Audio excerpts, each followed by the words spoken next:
Eu achei que já tinha visto de tudo neste mundo, até atravessar meu próprio pasto e ver 3 búfalos formando um círculo, protegendo uma jovem desmaiada que ninguém sabia quem era. Se esse vídeo apareceu para você, é porque essa história vai te emocionar e arrepiar. Então já se inscreve no canal se você gosta desse tipo de história e comenta aí de qual cidade você está assistindo. O sol já pendia abaixo quando montei no lombo do alvo e segui pela estrada de volta para casa. O cavalo conhecia o caminho melhor que eu. Podia ir de olhos fechados que ele me levaria direto. Mas naquele fim de tarde, alguma coisa no ar me deixou inquieto. Não saberia dizer o quê. Talvez fosse o silêncio mais denso que o normal. Talvez fosse o jeito como as cigarras calaram de repente, deixando só o vento sussurrando nas folhas secas do cerrado. Fazia 4 anos que eu vivia sozinho naquela fazenda em Goiás, nos confins do município de Porangatu. 4 anos desde que Maria partiu, levada por um câncer que nem os médicos de Goiânia conseguiram segurar. Desde então, a Casa Grande virou um casarão vazio, cheio de eco e lembrança. Eu me acostumei com o silêncio. Ele virou meu companheiro mais fiel que o próprio alvo. A estrada de terra vermelha esticava na minha frente, cortando o pasto seco como uma cicatriz antiga. O cheiro de poeira misturado com capim queimado subia das patas do cavalo a cada passo. Era fim de agosto, tempo de seca brava, quando a terra racha e o céu fica desse azul dolorido que machuca os olhos de tanto brilho. As árvores tortas do cerrado pareciam esqueletos rezando, galhos retorcidos apontando para o alto como pedindo chuva. Eu tinha passado o dia consertando cerca no limite norte da propriedade. Trabalho duro, solitário, do tipo que deixa as mãos feridas e a mente vazia. Era assim que eu gostava. Quanto menos eu pensava, melhor. Pensar trazia Maria de volta. O sorriso dela na varanda, o café quentinho pela manhã, o jeito como ela cantarolava enquanto cuidava das galinhas. Pensar doía demais. O alvo seguia no trote manso, as orelhas apontando para frente concentrado. Ele era um cavalo branco puro, forte, com uns 12 anos de estrada comigo. Presente de casamento que dei para mim mesmo, numa época em que a vida ainda tinha cor.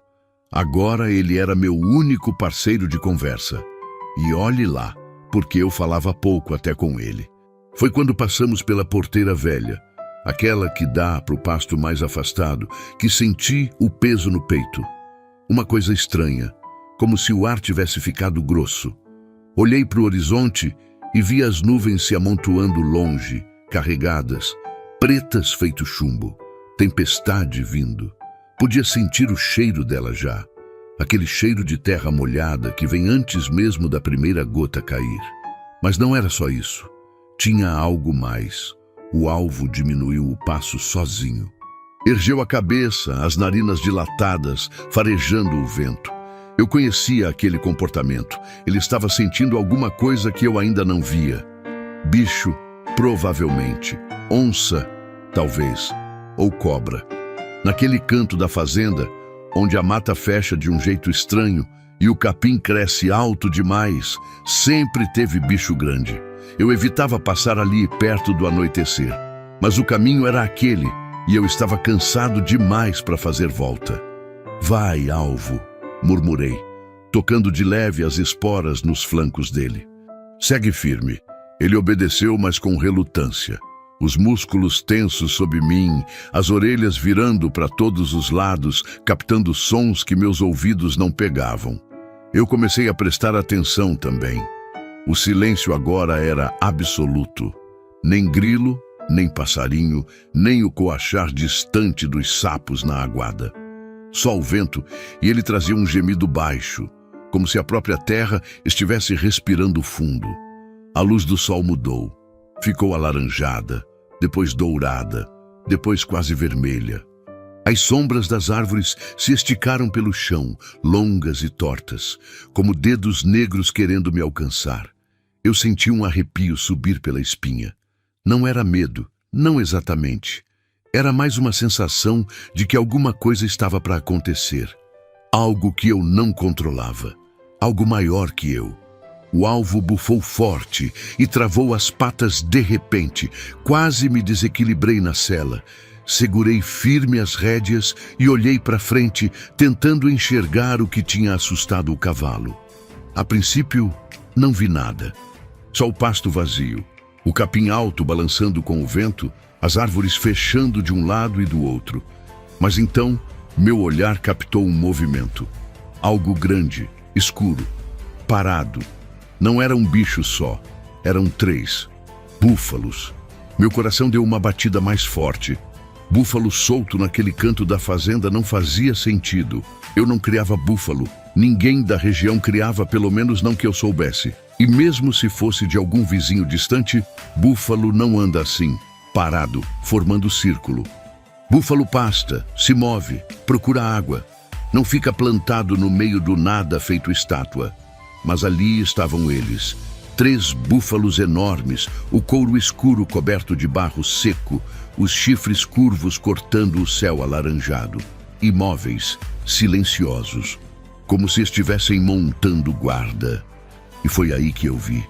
No meio do círculo formado por eles, caída no chão, havia uma figura humana. Minha respiração travou. Por um instante, achei que estava vendo mal, que era só um toco de árvore, um monte de capim, qualquer coisa. Mas não era. Era uma pessoa, uma jovem, deitada de lado, os braços dobrados contra o peito, o cabelo escuro espalhado na terra, pálida, tão pálida que parecia uma aparição, um fantasma deixado ali pela luz do fim de tarde. O alvo recuou 2 passos, relinchando baixo, nervoso. Eu apertei as pernas contra os flancos dele, segurando firme, mas meu corpo inteiro tinha ficado rígido. Aquilo não fazia sentido. Nada daquilo fazia sentido. Os búfalos não se mexeram. O maior, um macho imenso com os chifres quase tocando um no outro na curva, estava plantado bem na frente da moça, a cabeça baixa, os olhos fixos em mim, não com raiva, não com ameaça, mas com uma firmeza que deixava claro, ele não ia sair dali. A fêmea estava deitada ao lado do corpo da jovem, tão perto que quase encostava nela, como se tentasse passar calor. O terceiro, um búfalo mais novo, ficava atrás, atento, as narinas dilatadas, farejando o vento. Eu fiquei ali parado, montado no alvo, olhando aquela cena impossível. Minha mente tentava processar, tentava encontrar lógica, mas não achava. Búfalo não faz isso. Bicho selvagem não protege gente, não fica de vigília, não forma círculo sagrado ao redor de uma desconhecida caída no pasto. Mas aquilo estava acontecendo. A jovem gemeu. Foi um som fraco, quase apagado, mas eu ouvi. Ela estava viva, mal, fraca, talvez morrendo, mas viva. E aqueles 3 búfalos estavam ali, segurando a linha entre ela e o que quer que viesse buscar. Eu deveria ter voltado. Deveria ter dado meia volta no alvo e galopado de volta para casa, trancado a porta, fingindo que não vi nada. Aquilo era perigoso, aquilo era loucura. Um passo errado e eu podia acabar pisoteado, chifrado, morto. E o que eu ganharia tentando ajudar? Quem era aquela moça? De onde ela veio? Por que estava ali sozinha no meio do meu pasto, protegida por bichos que não deviam nem existir naquela terra? Mas eu não voltei. Não sei se foi a lembrança de Maria, que sempre dizia que a gente não vira as costas para quem precisa. Não sei se foi algo maior, uma mão invisível me empurrando. Ou talvez fosse só o vazio dos últimos 4 anos, gritando dentro de mim, pedindo para eu fazer alguma coisa que tivesse sentido, que valesse a pena, que me fizesse sentir vivo de novo. Eu respirei fundo. O ar entrou pesado nos pulmões, carregado de poeira e do cheiro de tempestade que vinha. Os búfalos continuavam me encarando. O maior não piscava. A fêmea levantou a cabeça, olhou para mim, depois voltou a deitar perto da moça. Calma, alvo, eu disse, a voz saindo rouca. Calma, rapaz. Toquei de leve as rédeas e comecei a me aproximar. Devagar, um passo de cada vez. O cavalo tremia sob mim, mas obedecia. Ele confiava em mim mais do que eu confiava em mim mesmo naquele momento. Os búfalos não se mexeram, não avançaram, não recuaram. Só ficaram ali, observando, como se estivessem me testando. Como se estivessem decidindo se eu era digno de entrar naquele círculo sagrado que tinham formado. A luz vermelha do sol bateu no rosto da jovem e eu vi melhor. Ela era nova, devia ter uns 20 e poucos anos. O rosto fino, as maçãs do rosto salientes, os lábios roxos, suor na testa apesar do frio que o vento trazia. Ela estava doente, muito doente. Febre, provavelmente. Desidratação. Sei lá mais o quê. E mesmo assim, aqueles bichos estavam ali, guardando ela, mantendo ela viva. Eu parei a uns 10 metros de distância. O búfalo maior bufou, um som grave que saiu das profundezas do peito dele. Não era ameaça, era aviso. Até aqui, ele parecia dizer. Não mais. Eu desci do alvo. As pernas quase falharam quando meus pés tocaram o chão. Amarrei as rédeas num galho baixo e dei mais 2 passos à frente. Meu coração batia tão forte que eu ouvia ele nos ouvidos.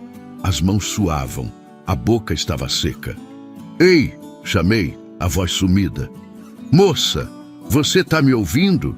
Nada. Só o vento e o gemido baixo dela. Eu olhei para os búfalos. Eles me olharam de volta. E naquele momento eu soube que tinha que fazer uma escolha. Ou eu entrava naquele círculo e confiava que aqueles bichos não iam me matar. Ou eu ia embora e deixava aquela moça morrer ali, sozinha, protegida por uma coisa que eu não entendia e nunca ia entender. A tempestade roncou longe. O primeiro relâmpago cortou o céu. E eu dei o próximo passo. O búfalo maior inclinou a cabeça quando dei o próximo passo. Foi um movimento lento, pesado, carregado de significado. Os chifres dele, curvos e grossos como troncos velhos, apontaram na minha direção por um segundo. Não em ameaça direta, mas como um lembrete do que podia acontecer se eu fizesse alguma besteira. Eu parei onde estava, as botas afundando um pouco na terra seca, e ergui as mãos devagar, palmas abertas, mostrando que não tinha arma, não tinha intenção ruim. Calma aí, amigão, murmurei, a voz saindo mais trêmula do que eu queria. Eu só quero ajudar, só isso. O bicho não se mexeu. Os olhos dele, redondos e escuros, me estudavam com uma intensidade que eu nunca tinha visto em animal nenhum. Não era o olhar vazio de gado comum. Era algo diferente. Algo que parecia quase humano na forma como media, calculava, julgava. Como se ele soubesse exatamente o que eu estava pensando e estivesse decidindo se eu merecia passar. Atrás de mim, o alvo relinchou nervoso. Eu não virei para olhar. Não podia tirar os olhos daqueles búfalos. Qualquer movimento brusco, qualquer sinal de medo demais ou de confiança demais, e a coisa podia virar tragédia. Eu já tinha visto búfalo bravo antes. Já tinha visto o estrago que um bicho daquele tamanho faz quando decide que você é inimigo. Osso quebrado, costela amassada, gente pisoteada até virar pasta. Não era morte bonita, mas aqueles búfalos não pareciam bravos. Pareciam vigilantes, como soldados guardando algo precioso. Dei mais um passo, depois outro. A distância entre mim e o círculo ia diminuindo. 8 metros, 7, 6. O vento soprou mais forte, trazendo o cheiro de chuva e o cheiro deles também. Suor de animal, barro seco, mato amassado. A fêmea levantou a cabeça, olhou para mim, depois voltou a deitar ao lado da jovem. O búfalo mais novo, lá atrás, bateu o casco no chão 2 vezes, levantando poeira vermelha. 5 metros. Eu conseguia ver a moça melhor agora. O vestido dela era simples, de algodão claro, rasgado em vários lugares e sujo de terra. os pés descalços, arranhados, com marcas de espinhos e pedras, o cabelo escuro grudado na testa suada. Ela respirava rápido demais, o peito subindo e descendo num ritmo errado, desesperado. Febre alta, com certeza, e pelo jeito como os lábios dela estavam rachados e roxos, ela estava assim há tempo, talvez horas, talvez mais. Como ela tinha chegado ali? De onde ela vinha?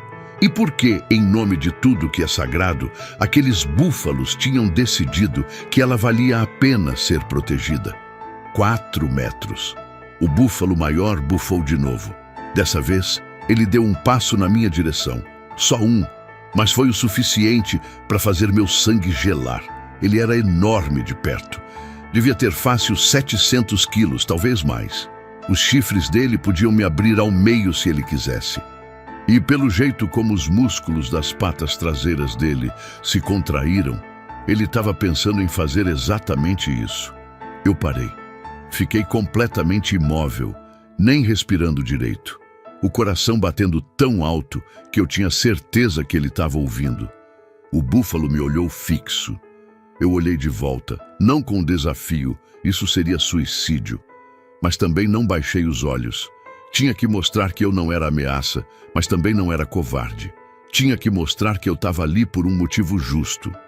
Os segundos se arrastaram. O vento carregava folhas secas entre nós. Lá longe, o trovão roncou de novo, mais perto agora. A tempestade estava vindo rápido, e então algo mudou. O búfalo recuou. Só meio passo, mas recuou. A tensão nos ombros dele afrouxou um pouco. Ele virou a cabeça de lado, olhou para a moça caída no chão, depois olhou para mim de novo.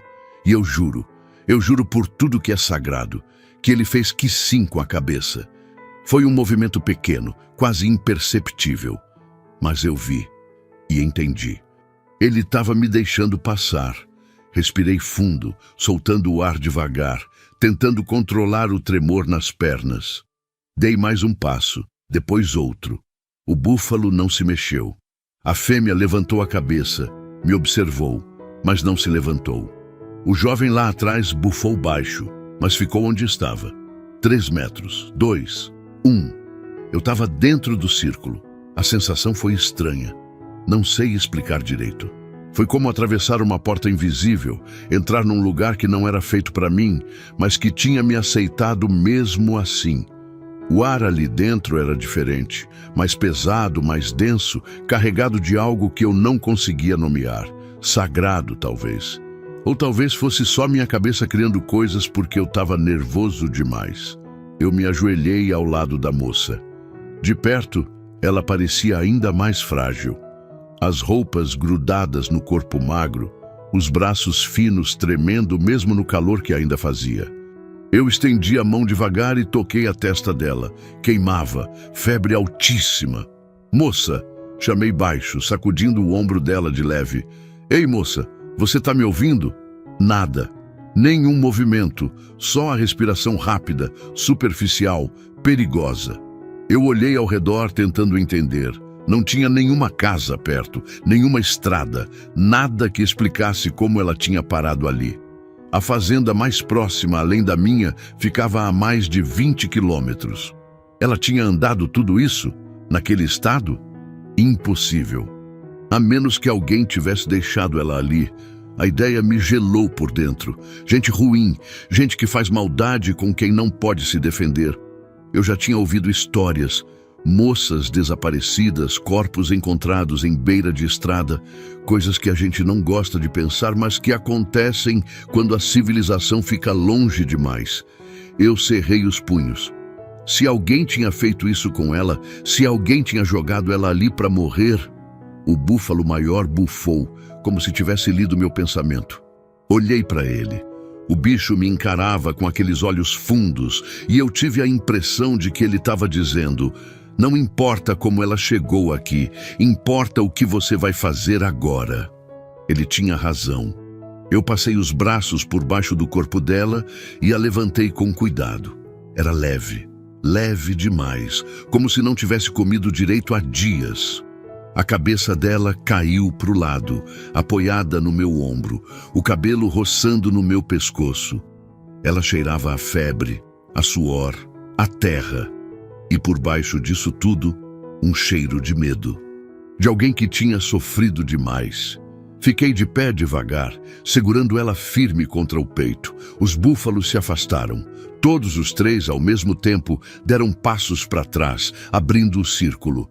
Foi coordenado, silencioso, como se tivessem combinado antes.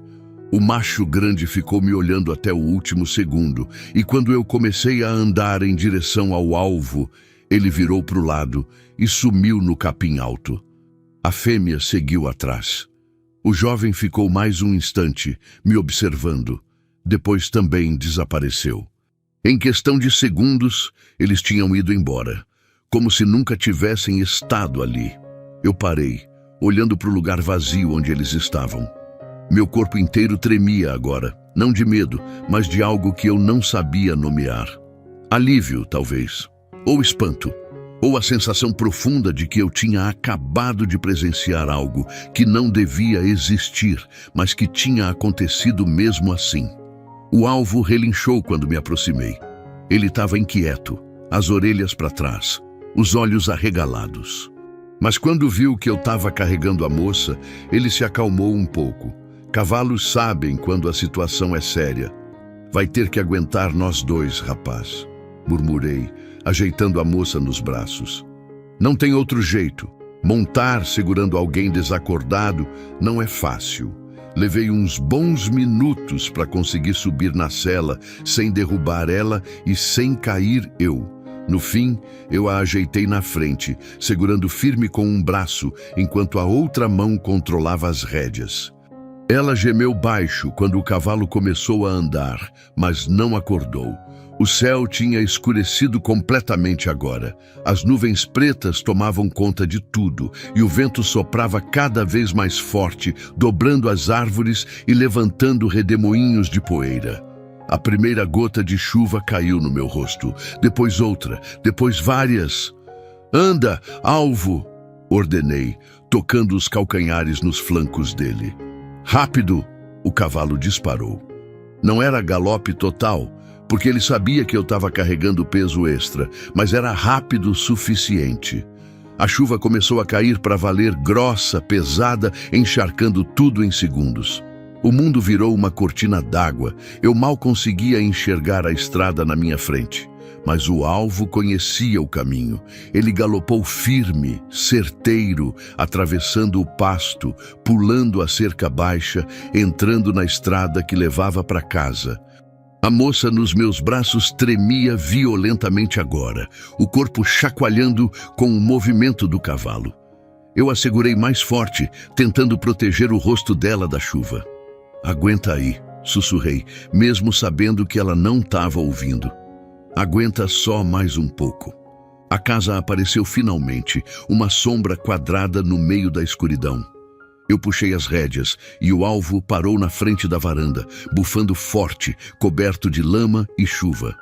Desci da sela, carregando a moça, e subi os degraus correndo. A porta da frente não estava trancada.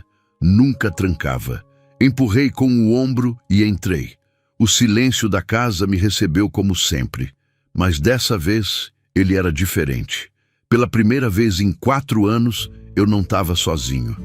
Levei a moça para o quarto de hóspedes, aquele que ficava no fundo do corredor e que ninguém usava desde que a irmã de Maria tinha vindo visitar, anos atrás.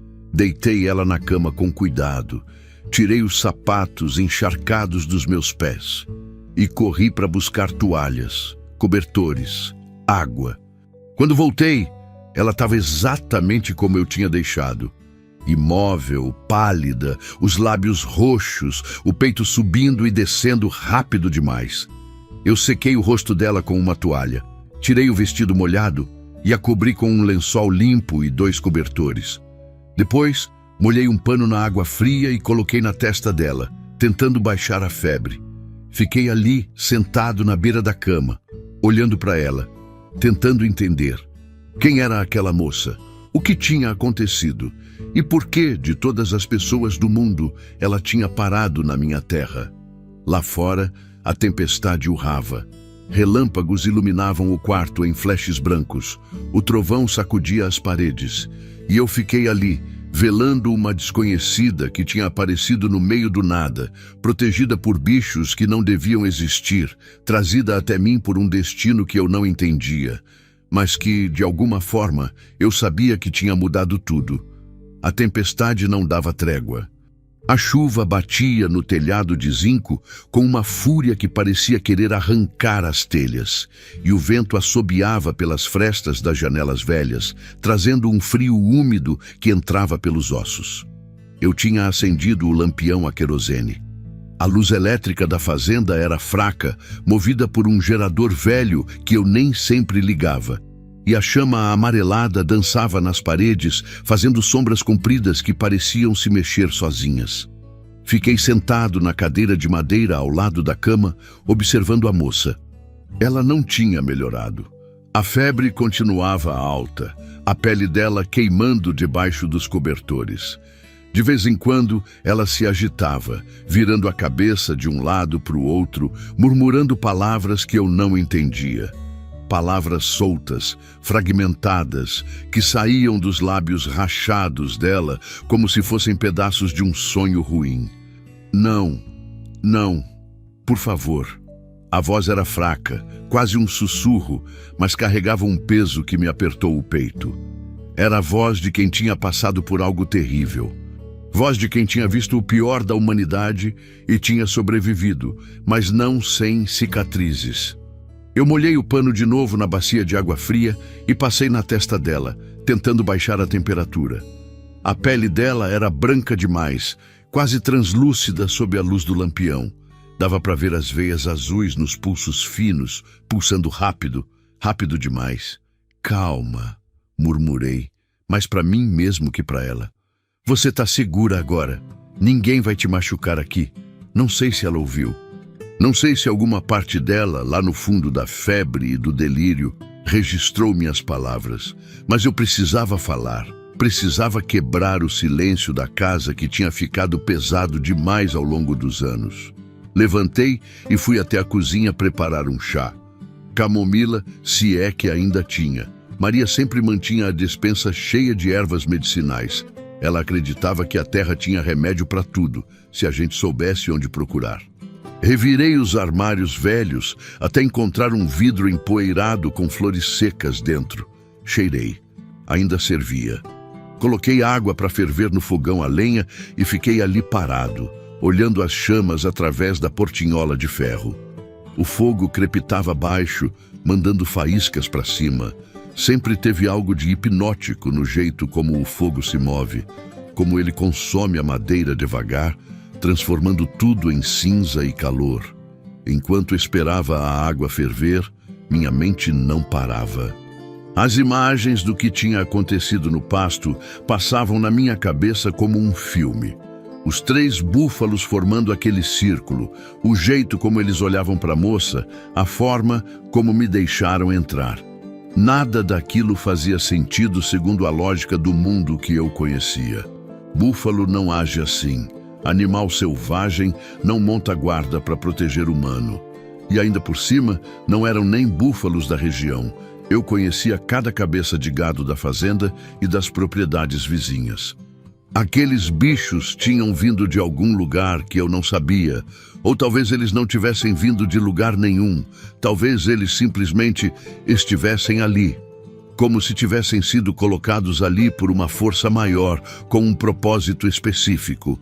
Eu balancei a cabeça, tentando afastar os pensamentos. Estava ficando místico demais. Cansaço, provavelmente. O dia tinha sido longo e o choque de encontrar alguém daquele jeito tinha mexido comigo mais do que eu queria admitir. A água ferveu. Fiz o chá, deixei esfriar um pouco e voltei para o quarto. A moça continuava na mesma posição, mas agora ela chorava. Lágrimas escorriam dos cantos dos olhos fechados dela, molhando o travesseiro. Ela soluçava baixinho, o corpo todo tenso debaixo dos cobertores. Coloquei a xícara na mesinha de cabeceira e sentei na beira da cama. Hesitei por um segundo. Não queria assustá-la, mas depois estendi a mão e segurei a dela. Era pequena, gelada apesar da febre. Os dedos dela se fecharam ao redor dos meus num aperto fraco, desesperado, como se ela estivesse se agarrando na última tábua de um naufrágio. Ei, chamei suave. Você não está sozinha. Tá tudo bem agora. Ela parou de chorar aos poucos. A respiração ainda era irregular, mas o aperto na minha mão afrouxou um pouco. Fiquei ali segurando a mão dela, sentindo o pulso acelerado no pulso fino, e me dei conta de que fazia 4 anos que eu não tocava em outra pessoa. 4 anos sem um abraço, sem um aperto de mão, sem nada além do contato frio das ferramentas de trabalho e do pelo do alvo. A solidão tinha sido minha escolha. Depois que Maria morreu, eu afastei todo mundo.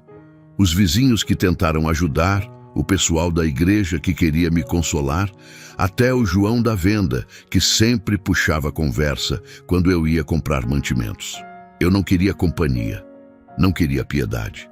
Só queria ficar sozinho com a dor, deixar ela me consumir até não sobrar mais nada.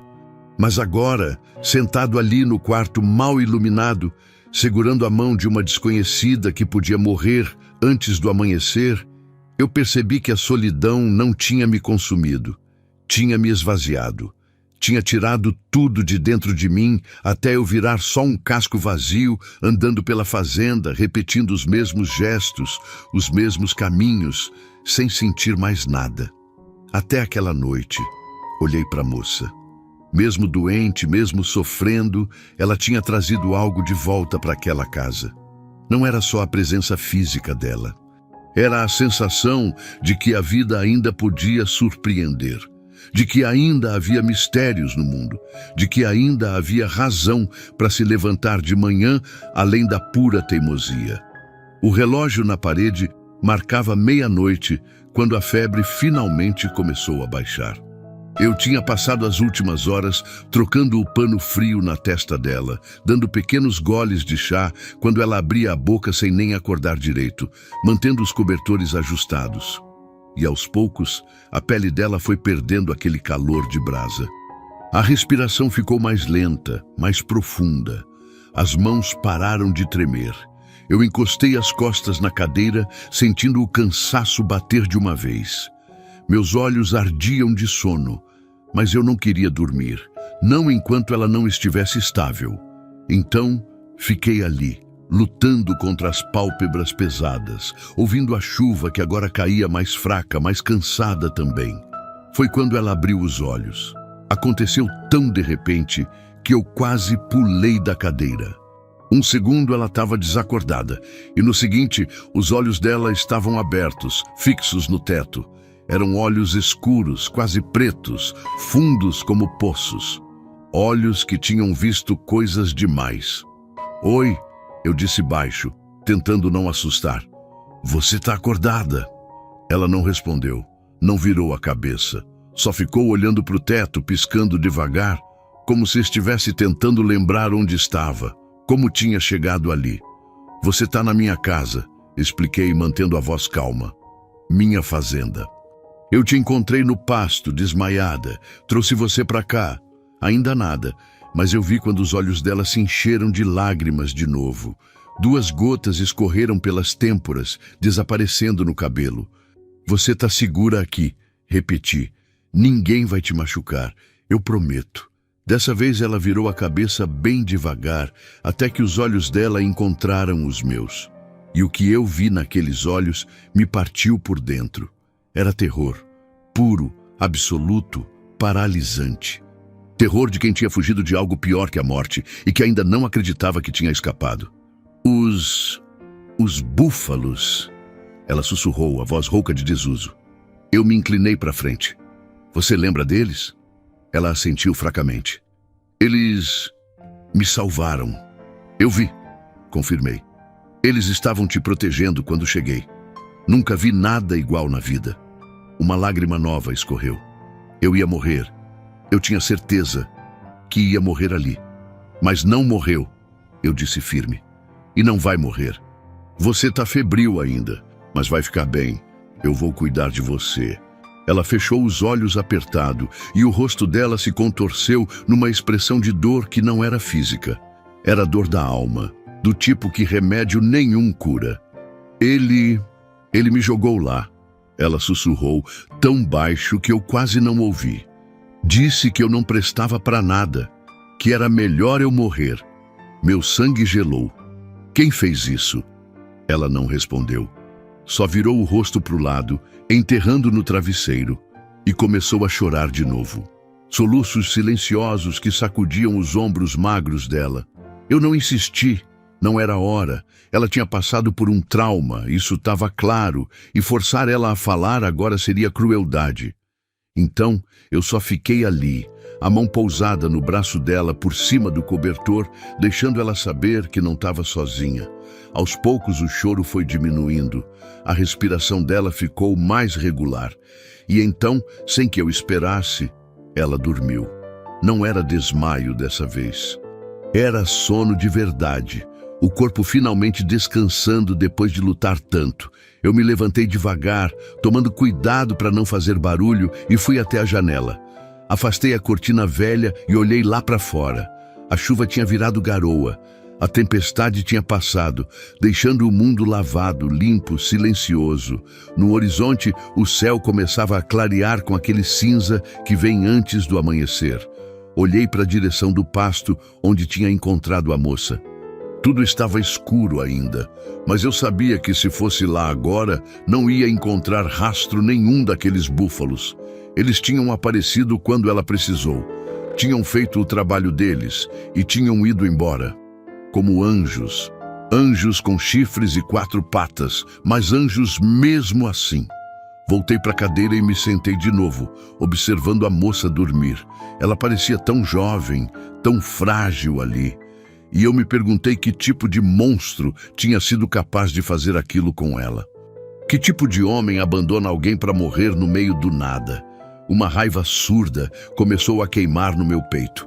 Uma raiva que eu não sentia há anos, desde os últimos dias de Maria, quando eu queria gritar para o céu, questionar Deus, perguntar por que ele tinha deixado aquilo acontecer com a mulher mais boa que eu conhecia. Mas junto com a raiva veio outra coisa. Uma determinação, uma certeza. Aquela moça tinha sido colocada no meu caminho por algum motivo. Os búfalos tinham me deixado entrar naquele círculo porque sabiam que eu não ia machucar ela. E agora, ela estava sob minha proteção. E eu não ia deixar ninguém fazer mal para ela de novo. Ninguém. O sol nasceu devagar, pintando o céu de rosa e laranja. Os pássaros começaram a cantar lá fora, saudando o novo dia, e eu continuei sentado ali, velando o sono dela, sentindo pela primeira vez em 4 anos que minha vida tinha voltado a ter propósito.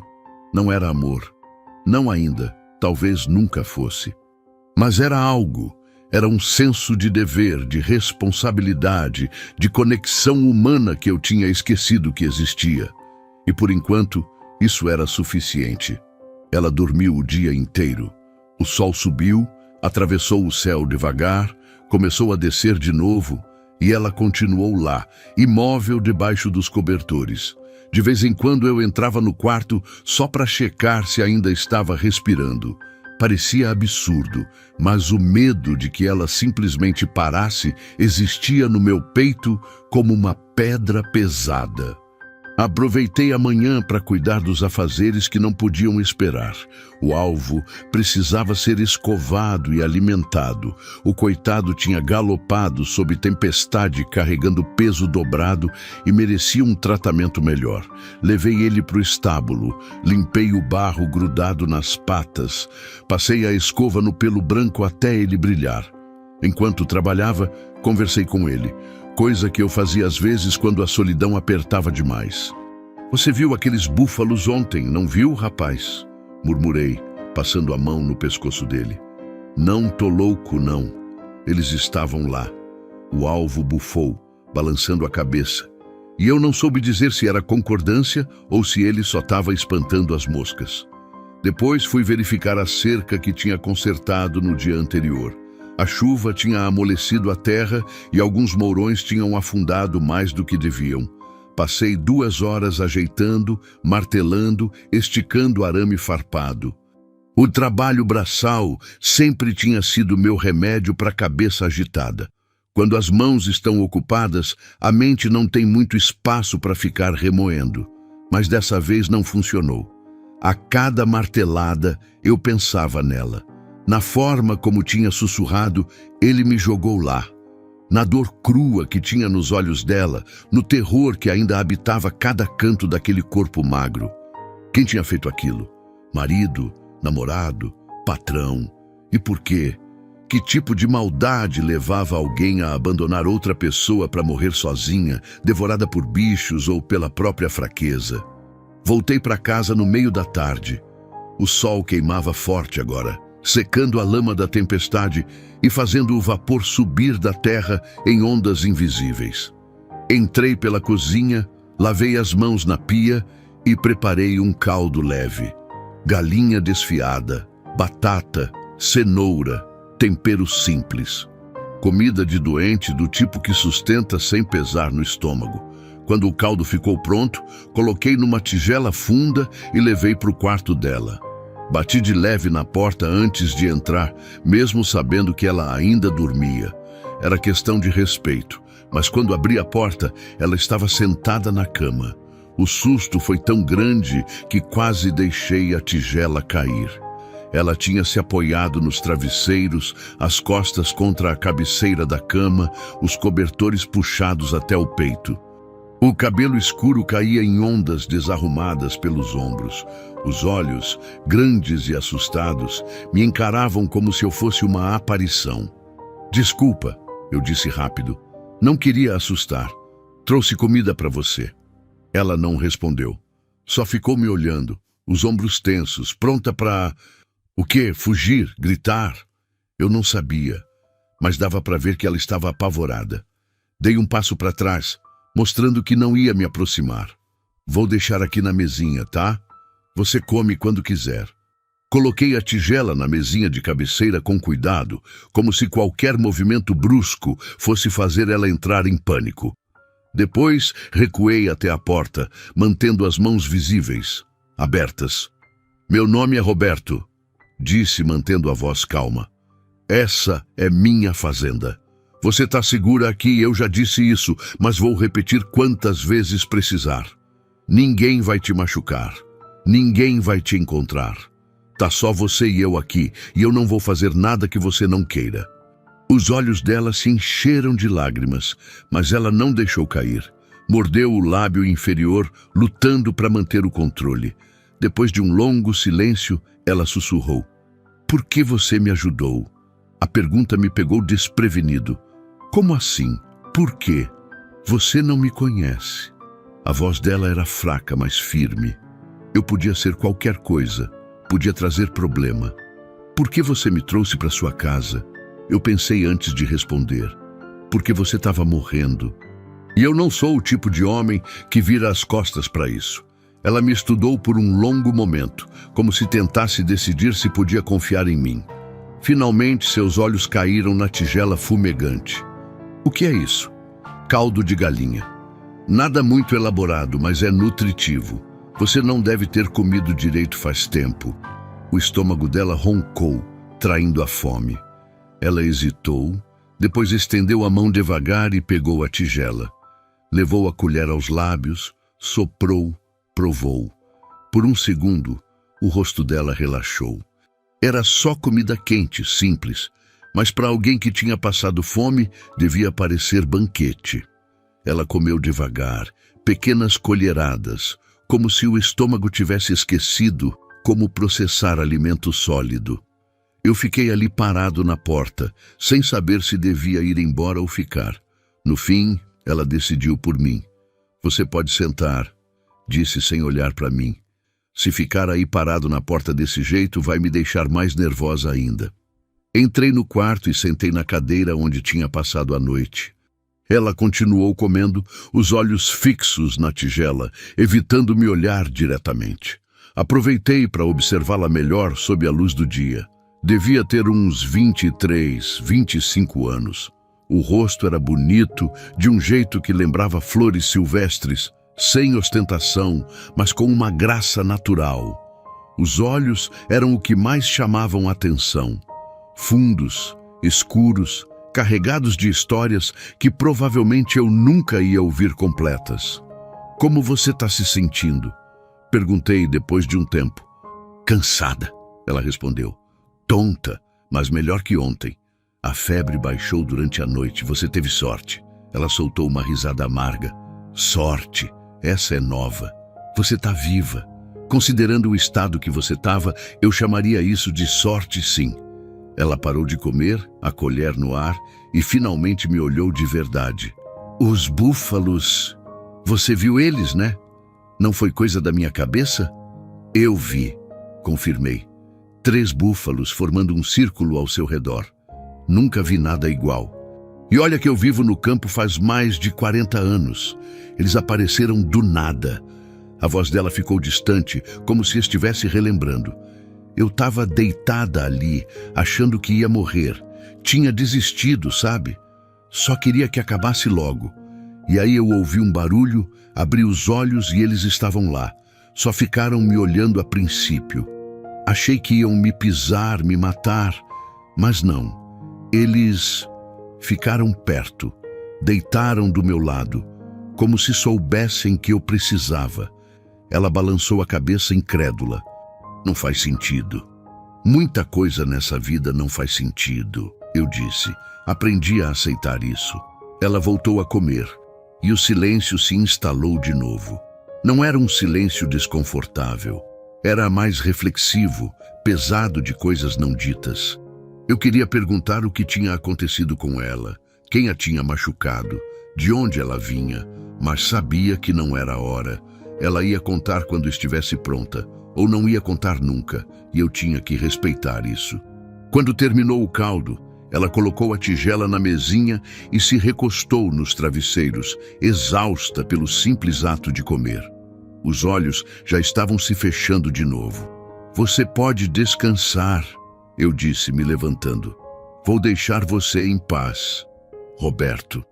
Ela disse meu nome pela primeira vez e soou estranho nos lábios dela, como se estivesse testando o peso da palavra. Parei na porta e olhei para trás. "Obrigada", ela sussurrou, "por não ter me deixado lá." Algo apertou no meu peito. "Qual é seu nome?" Ela hesitou. Por um momento, achei que não ia responder. Mas então ela disse, tão baixo que eu quase não ouvi: "Ana. Meu nome é Ana."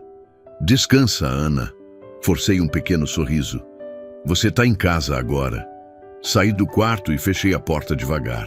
Fiquei ali parado no corredor por 1 minuto, ouvindo minha própria respiração, tentando processar tudo.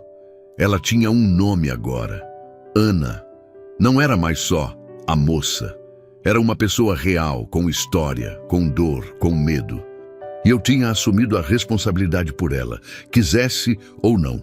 Voltei para a cozinha e lavei a tigela na pia. As mãos tremiam um pouco, não de nervoso, mas de uma emoção que eu não sentia há muito tempo. Propósito, talvez. Ou a simples sensação de que minha vida tinha deixado de ser apenas existência e tinha voltado a ser vivida. A tarde caiu pesada. O calor grudava na pele, fazendo o suor escorrer pelas costas. Fui para o terreiro cuidar das galinhas, verificar a cerca do chiqueiro dos porcos, regar a pequena horta que eu mantinha perto da casa. Trabalho mecânico, repetitivo, que deixava a mente livre para vagar. Pensei em Maria, em como ela teria gostado de Ana. Maria sempre teve coração mole para quem sofria, vivia trazendo gente para casa, vizinhos em dificuldade, viajantes perdidos, até cachorro de rua. A casa nunca estava vazia nos tempos dela. Sempre tinha alguém sentado na mesa da cozinha, tomando café, contando história, rindo. Depois que ela morreu, o silêncio tomou conta. E eu tinha deixado. Tinha abraçado o vazio como penitência por não ter conseguido salvá-la. Mas agora, o silêncio tinha sido quebrado. E eu não sabia ainda se isso era bom ou ruim. Quando o sol começou a se pôr, voltei para casa. Parei na porta do quarto de Ana e escutei. Respiração profunda, regular. Ela dormia de novo. Bom, o corpo dela precisava de descanso para se recuperar. Fui para o meu quarto, tomei banho na bacia com água fria, vesti roupa limpa, depois sentei na varanda com um copo de café e fiquei observando a noite chegar. O céu ficou rosa, depois laranja, depois roxo, até virar aquele azul escuro estrelado que só existe longe das cidades. As cigarras começaram seu coro noturno. Uma coruja piou ao longe. O vento trouxe cheiro de terra úmida e de flores que desabrocham à noite. E pela primeira vez em 4 anos, eu não me senti completamente sozinho. Ana estava lá dentro, dormindo debaixo do meu teto. E por algum motivo que eu ainda não entendia completamente, aquilo importava. Importava de um jeito que ia além da simples caridade. Era como se uma engrenagem enferrujada dentro de mim tivesse voltado a girar. Terminei o café, entrei na casa e tranquei a porta. Passei pelo quarto dela mais uma vez antes de ir para o meu. A porta estava entreaberta e pela fresta eu via o vulto dela na cama, imóvel e pacífico. "Boa noite, Ana", sussurrei, mesmo sabendo que ela não ouvia. E então fui dormir, sabendo que quando acordasse no dia seguinte, minha vida não seria mais a mesma. Nunca mais seria. Acordei antes do sol nascer, como sempre. O corpo tinha virado relógio biológico depois de tantos anos acordando na mesma hora. Fiquei deitado por alguns minutos, olhando para o teto de madeira do quarto, ouvindo os primeiros pássaros começarem a cantar lá fora. A casa ainda estava mergulhada naquela penumbra azulada que vem antes do amanhecer, quando o mundo inteiro parece estar suspenso entre o sono e a vigília. Me levantei devagar, tentando não fazer barulho. Vesti a calça jeans, a camisa xadrez já desbotada de tanto uso, as botas gastas. Antes de sair do quarto, parei e escutei. Silêncio. Ana ainda dormia. Fui para a cozinha e coloquei café para passar.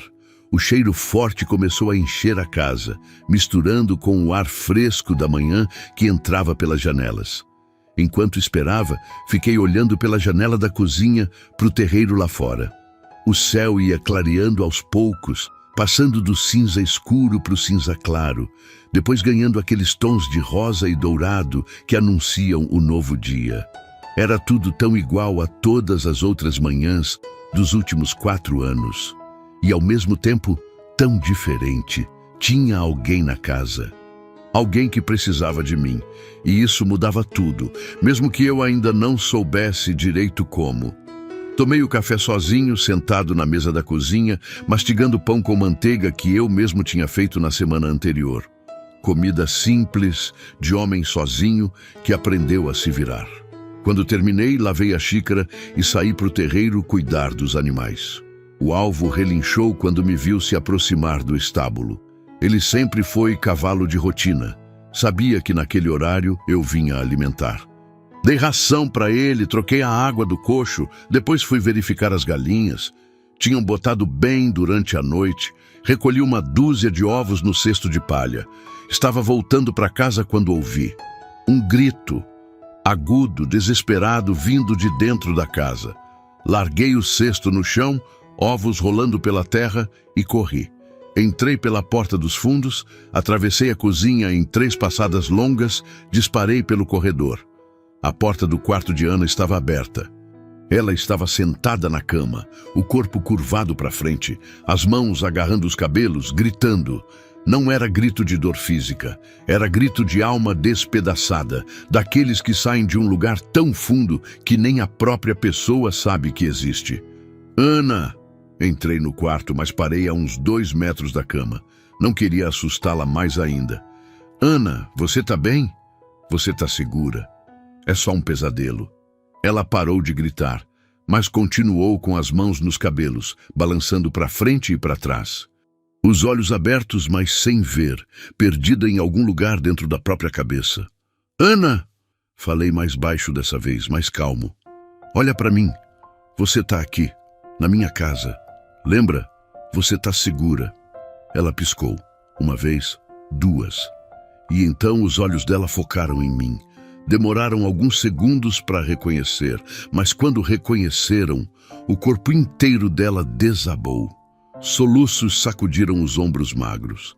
Ela caiu de lado na cama, enrolando-se em posição fetal, chorando como se o mundo inteiro tivesse acabado. Eu fiquei ali parado, sem saber o que fazer. Parte de mim queria sair, deixar ela chorar sozinha, dar privacidade para a dor dela. Mas outra parte sabia que ela já tinha ficado sozinha demais, que o pior que eu podia fazer agora era abandoná-la de novo. Então me aproximei devagar e sentei na beira da cama. Não toquei nela, não falei nada. Só fiquei ali, uma presença silenciosa, mostrando que ela não estava sozinha. Ela chorou por muito tempo, chorou até não ter mais lágrimas, até a garganta ficar rouca, até o corpo inteiro tremer de exaustão. E quando finalmente parou, ficou ali deitada, olhando para a parede, os olhos vermelhos e inchados. Eu sonhei com ele, sussurrou, a voz quebrada. Sonhei que ele tinha me encontrado, que tinha vindo me buscar. Quem é ele, Ana? Perguntei suave. Quem fez isso com você? Ela fechou os olhos apertado. Meu marido. A palavra caiu no quarto como uma pedra jogada num poço fundo. Marido. Eu tinha imaginado, claro, mas ouvir a confirmação era diferente. Quanto tempo vocês foram casados? 2 anos. Ela abriu os olhos de novo, mas continuou olhando para a parede. 2 anos de inferno. Esperei. Não pressionei. Se ela ia contar, tinha que ser no tempo dela. E ela contou. Conheci ele numa festa em Formosa. Começou, a voz monótona, como se estivesse narrando a vida de outra pessoa. Eu trabalhava num mercadinho. Vida simples, sabe? Morava com minha mãe, ajudava ela com as contas. Ele apareceu na cidade, disse que era caminhoneiro que viajava o Brasil inteiro. Bonito, bem falante. Me conquistou em 2 semanas. Ela deu uma risada amarga. Eu fui idiota. Achei que ele era meu príncipe encantado, que ia me tirar daquela vidinha apertada, me mostrar o mundo. 3 meses depois a gente casou.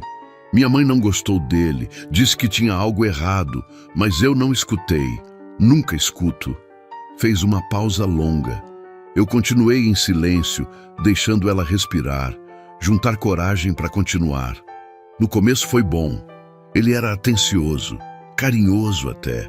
Me levou para morar com ele numa casa pequenininha, nos arredores de Goiânia. Mas aí começou a mudar. Primeiro foram os ciúmes. Não podia falar com o vizinho, não podia sair sozinha, não podia usar roupa que ele não aprovasse. Depois vieram os gritos, as acusações. Dizia que eu olhava para outros homens, que eu não prestava, que eu era sorte dele ter me tirado daquela vida miserável. A voz dela começou a tremer. E então vieram os socos. Senti meu maxilar travar.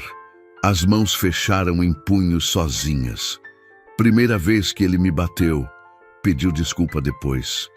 Chorou, disse que nunca mais ia acontecer, que ele tinha perdido o controle. Eu acreditei, sempre acreditei. 2ª vez, 3ª, 10ª, sempre a mesma desculpa, sempre a mesma promessa vazia. E eu sempre voltava, sempre perdoava, porque eu não sabia fazer outra coisa.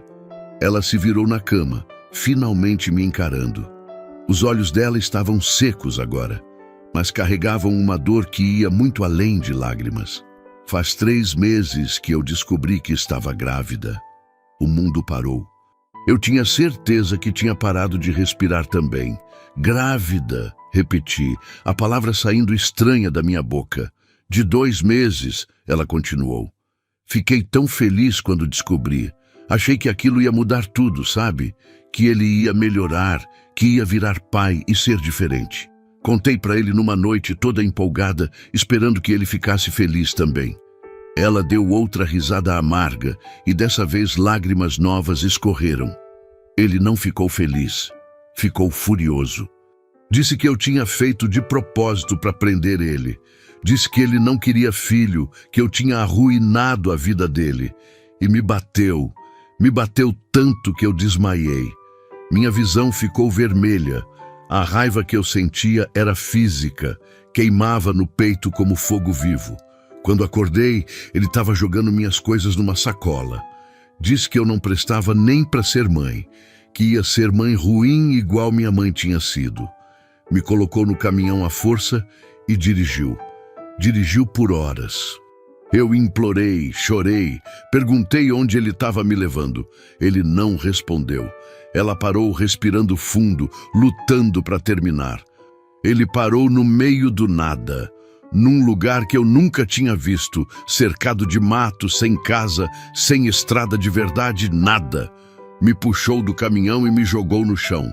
Disse que eu tinha duas opções, morrer ali ou aprender a me virar sozinha. Que ele não ia mais ter que me aturar, que eu era livre para morrer à toa que nem o lixo que eu era. Ela cobriu o rosto com as mãos. E ele foi embora.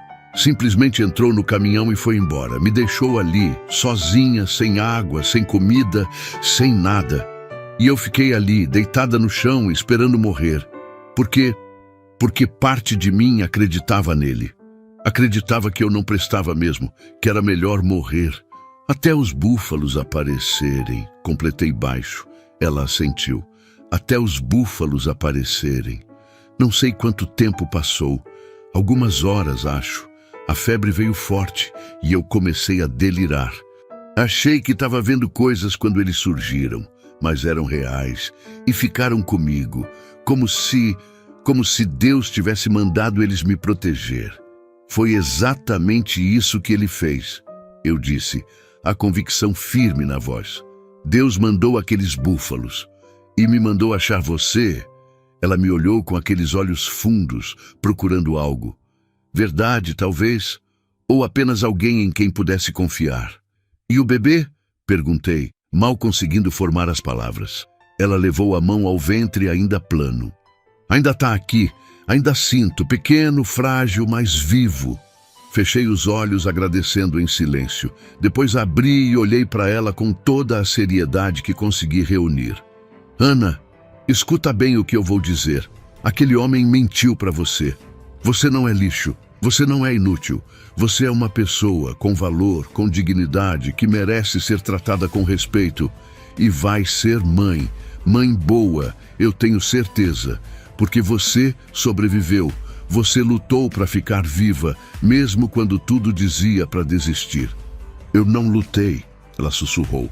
Eu só não morri. É a mesma coisa. Estendi a mão devagar, dando tempo para ela recusar se quisesse. Ela olhou, hesitou, mas então colocou a mão pequena na minha.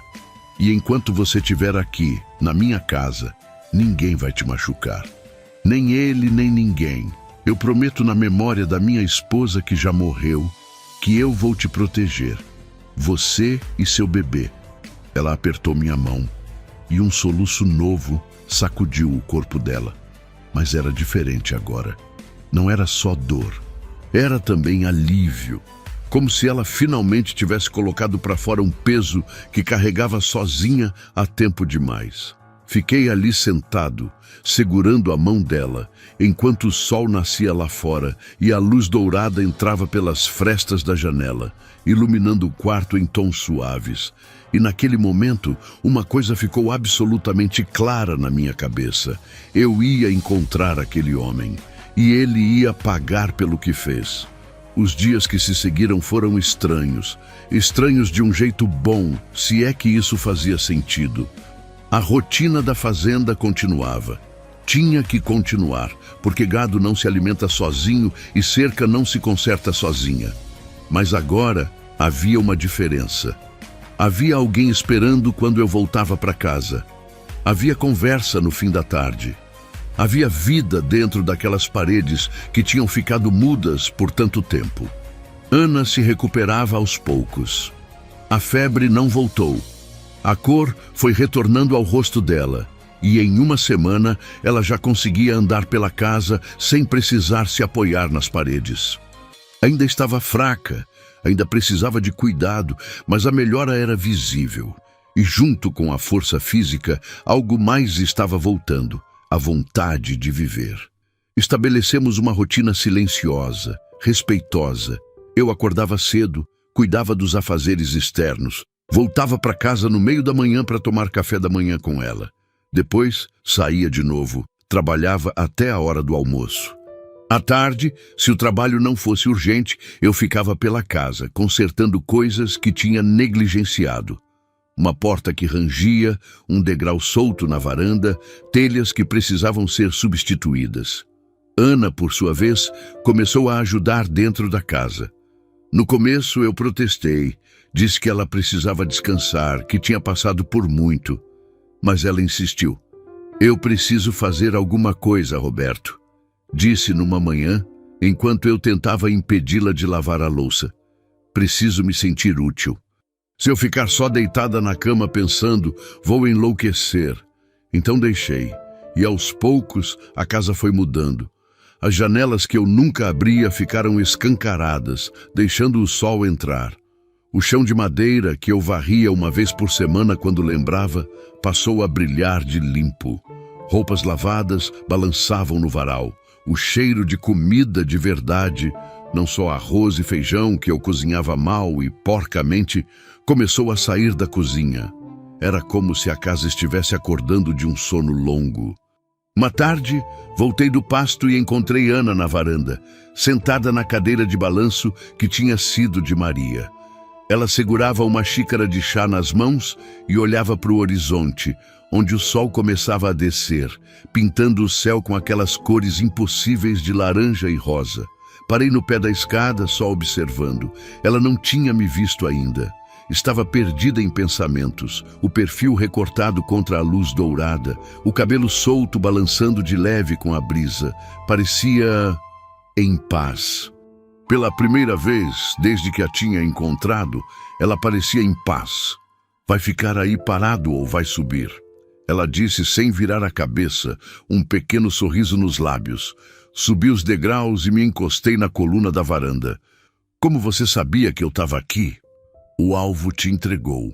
Ela apontou com o queixo para o estábulo, onde o cavalo tinha dado um relincho alto.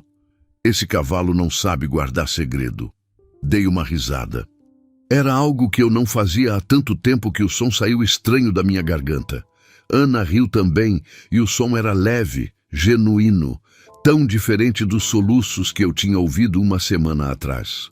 Fiz chá de erva cidreira, ela disse, levantando a xícara. Encontrei no seu armário. Espero que não se importe. A casa é sua também agora, respondi. Usa o que quiser.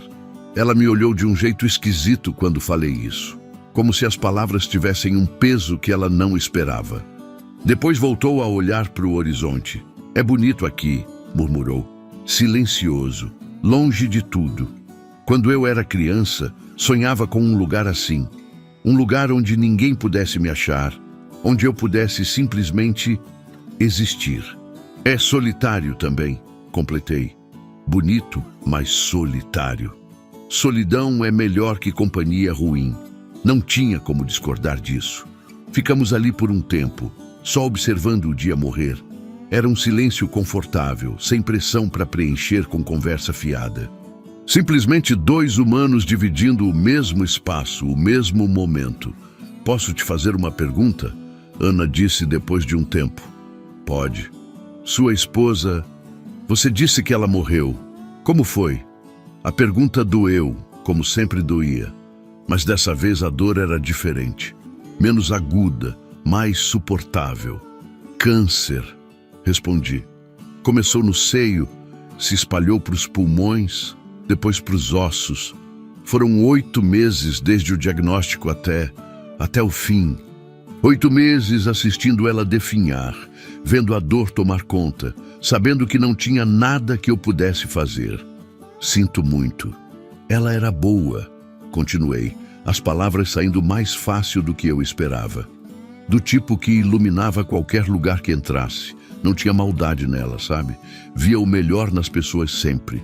Vivia trazendo gente para casa, vizinhos precisando de ajuda, andarilhos pedindo comida, até bicho ferido que ela encontrava no mato. Dizia que Deus tinha dado aquela casa grande pra gente por um motivo, que era para ser compartilhada. Ana estava me olhando agora, os olhos brilhando com lágrimas não derramadas. Depois que ela morreu, eu afastei todo mundo, admiti. Tranquei a casa, tranquei o coração. Achei que se eu não deixasse mais ninguém entrar, a dor ia parar. Mas não parou. Só ficou vazia. Até eu aparecer. Ana disse baixinho. Até você aparecer, concordei. E os búfalos? E Deus decidir que eu tinha ficado sozinho tempo demais. Ela limpou uma lágrima que tinha escapado. Você acha mesmo que foi Deus? Que Ele mandou aqueles búfalos? Que Ele te mandou me achar? Olhei para ela direto nos olhos. Eu sei que foi. Não tem outra explicação. Búfalo não age daquele jeito, Ana. Bicho não forma círculo de proteção ao redor de humano. Aquilo foi milagre. Pequeno, estranho, mas milagre. Então por que ele deixou tudo aquilo acontecer antes? A voz dela quebrou. Por que ele deixou eu casar com aquele homem? Por que deixou eu apanhar, ser humilhada, ser jogada fora como lixo? Era a pergunta que todo mundo faz. A mesma pergunta que eu tinha gritado para o céu quando Maria morreu. Por quê? Se existe Deus, se Ele é bom, por que deixa o sofrimento acontecer? Não sei, Ana. Respondi honesto. Não tenho resposta para isso. Passei 4 anos tentando entender por que Deus levou Maria e nunca consegui. Mas aprendi uma coisa.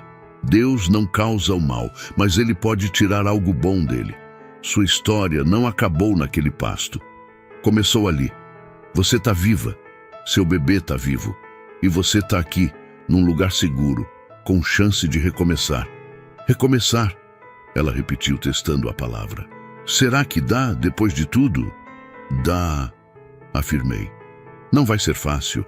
Vai ter dias ruins, vai ter pesadelos, vai ter medo. Mas dá. Se você quiser, dá. Ela ficou em silêncio por muito tempo, os olhos perdidos no horizonte onde o sol tinha sumido, deixando só aquele brilho roxo no céu. Então, sem aviso, ela estendeu a mão e tocou a minha. Foi um toque leve, rápido, mas carregado de significado. Obrigada, sussurrou, por me deixar ficar, por não me julgar, por me fazer sentir humana de novo. Eu apertei a mão dela de volta e ficamos assim até a primeira estrela aparecer no céu.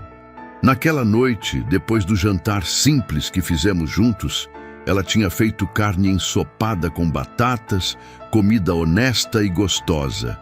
Fiquei na cozinha lavando a louça enquanto ela se recolhia para o quarto. Mas antes de sumir pelo corredor, ela parou e olhou para trás. Roberto? Sim. Você disse que a casa é minha também. Mas eu não quero só ficar aqui de favor. Quero ajudar de verdade, trabalhar, me sustentar. Ana, você não precisa... Preciso. Ela interrompeu firme. Preciso me sentir útil. Preciso ter propósito. Então, se você deixar, eu quero ajudar com a fazenda. Não sei nada sobre gado ou plantação, mas posso aprender. Posso cuidar da horta, dos animais menores, da casa. Posso, Ana. Minha voz saiu mais grossa que eu queria. Você pode fazer o que quiser, pode ficar aqui quanto tempo precisar, pode ajudar se isso te faz bem, pode simplesmente descansar se for o que você precisa. Não tem cobrança, não tem dívida, você não me deve nada. Os olhos dela se encheram de lágrimas de novo, mas era um tipo diferente de choro. Todo mundo sempre quis alguma coisa de mim. Sempre teve um preço. Por que você é diferente? Pensei bem antes de responder. Porque eu sei como é estar quebrado. E sei que quando a gente está assim, a última coisa que precisa é de mais gente querendo arrancar pedaço. Você precisa de tempo para colar os cacos. E eu posso te dar esse tempo. Ela assentiu devagar, limpou as lágrimas e deu um pequeno sorriso. Boa noite, Roberto. Boa noite, Ana. Ela desapareceu pelo corredor. Ouvi a porta do quarto fechar suavemente. Terminei de lavar a louça, apaguei as luzes e fui para o meu quarto também. Mas antes de deitar, Fui até a cômoda velha onde guardava as coisas de Maria. Abri a gaveta de cima e peguei a foto dela na moldura simples de madeira. Era do nosso casamento. Ela com aquele vestido branco simples, eu com o terno emprestado, os dois rindo na frente da igrejinha onde tínhamos nos casado. Olhei para a foto por muito tempo, passando o dedo pelo rosto dela através do vidro. Acho que você mandaria ela mesmo, né, Maria? Sussurrei. Acha que eu tô fazendo certo? Acha que eu consigo ajudar ela? Óbvio que a foto não respondeu. Mas ali no silêncio do quarto, eu sentia algo. Não era voz, não era nada concreto. Era só uma sensação de paz, de aprovação. Como se Maria estivesse dizendo que sim, que eu estava fazendo certo, que era isso que ela teria querido. Coloquei a foto de volta na gaveta com cuidado e me deitei. E pela primeira vez em 4 anos, dormi sem pesadelos. Dormi profundo, tranquilo, sabendo que no quarto ao lado havia alguém que precisava de mim e que talvez eu precisasse dela também. Os dias viraram semanas. Ana foi se recuperando, ganhando peso, ganhando cor. A barriga ainda não mostrava, mas ela colocava a mão ali direto, como se checasse se o bebê ainda estava lá, ainda vivo, ainda lutando. Ela começou a ajudar de verdade. Assumiu a horta completamente. E em 2 semanas, aquele pedaço de terra que eu mal cuidava estava produzindo tomate, alface, couve, cebolinha. Ela cuidava das galinhas com carinho, conversava com elas como se fossem amigas. Começou a fazer pão toda semana. E o cheiro que saía da cozinha nas manhãs de quinta-feira era de fazer qualquer um babar. A casa tinha voltado a ser lar. E eu tinha voltado a ser algo além de um fantasma andando em terra que não significava mais nada. Uma manhã, enquanto eu consertava a cerca perto da casa, Ana apareceu com 2 copos de limonada gelada. Sentamos na sombra de uma árvore, bebendo devagar, vendo o alvo pastar tranquilo perto dali. Sabe o que eu percebi? Ana disse de repente. O quê? Faz 2 semanas que eu não tenho pesadelo. Ela parecia surpresa com a própria constatação. 2 semanas inteiras. Desde que cheguei aqui, toda noite eu sonhava com ele, me perseguindo, me machucando, me jogando fora de novo. Mas tem 2 semanas que eu durmo a noite toda. Acordo cansada às vezes, mas em paz. Esse lugar tem esse efeito, comentei. É longe de tudo, do barulho, da violência, de gente. Tem só a gente, os bichos e o silêncio. É mais que o lugar, ela disse, me olhando de um jeito que fez meu coração dar um pulo estranho. É você, o jeito que você me trata, com respeito, com cuidado, como se eu importasse. Você importa, Ana? Eu sei. Ela sorriu, e era um sorriso verdadeiro que chegava aos olhos. Tô começando a acreditar nisso de novo. E naquele momento, debaixo da árvore, com o sol filtrando pelas folhas e pintando sombras dançantes no chão, eu soube que algo tinha mudado entre nós. Não era amor. Ainda não, talvez nunca fosse. Mas era conexão. Era confiança. Era amizade crescendo em terra que tinha sido deixada vazia por tempo demais. E pela primeira vez em muito tempo, eu olhei para o futuro e não vi só vazio. Vi possibilidade. Foi num sábado de manhã, quase 1 mês depois que Ana tinha chegado, que as coisas mudaram. Eu estava no curral consertando o coxo dos bezerros quando ouvi o barulho. Motor de carro. Veículo pesado, pelo som grave do motor. Vinha pela estrada de terra que levava até a fazenda, levantando uma nuvem vermelha de poeira que eu conseguia ver mesmo de longe. Visita era rara. Raríssima, na verdade. Nos últimos 4 anos, só o João da venda tinha aparecido umas 3 ou 4 vezes, trazendo encomenda que eu fazia pelo telefone. E ele sempre avisava antes. Larguei o martelo e fui andando até a frente da casa. O veículo foi ficando mais nítido conforme se aproximava.